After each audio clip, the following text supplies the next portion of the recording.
भाई हो। हाँ आइए हो 2021 के हाँ जी बसंत पंचमी के शुभ अवसर पर एगो सरस्वती वंदना से सेवा हाँ रही। वाह वाह ये हमारा गीत हाँ आप सबके सुने के मिली Prachi film house YouTube channel से। हाँ सन्नी राज जी जी वाह। प्रोपराइटर बड़े और हमारे छोट भाई बाबूजी के सानिध्य में होता। हाँ हाँ वाह वाह आइए वो सरस्वती वंदना से सेवा। वाह वाह बहुत सुंदर जय हो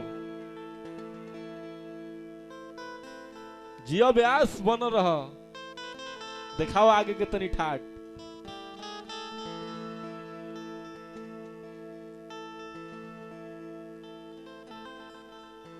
एगो भगवान है जाके हाँ हाँ कहता है कैसे अरे कैसे कहता रे बाबू हमार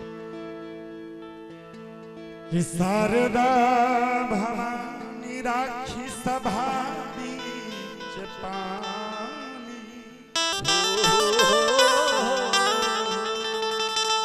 शारदा भवानी राखी सभा बीच पानी कि दोनों हाथ जोड़ी परी पैया रे मैया बुद्धिहीन बानी दुखियन में दीन बानी। जय हो भाई जय हो अब ना पूरा पढ़नी पढ़ैया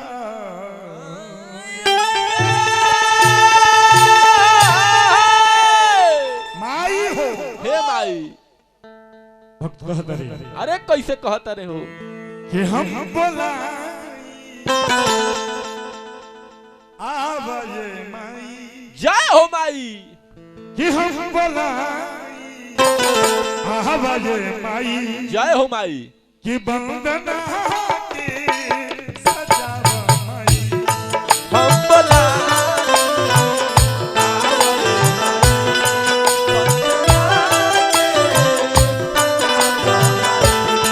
हम बोलाई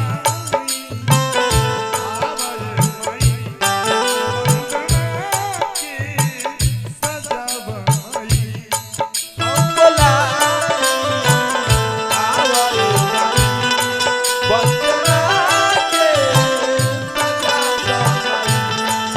जय मां जय मां जय जय मां।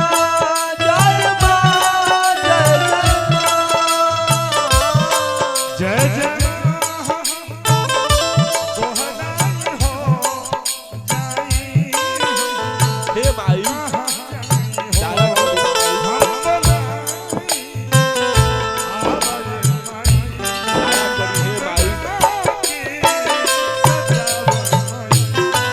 हम बोला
माई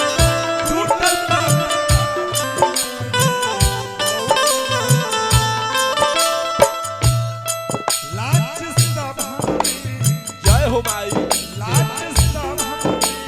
हे माई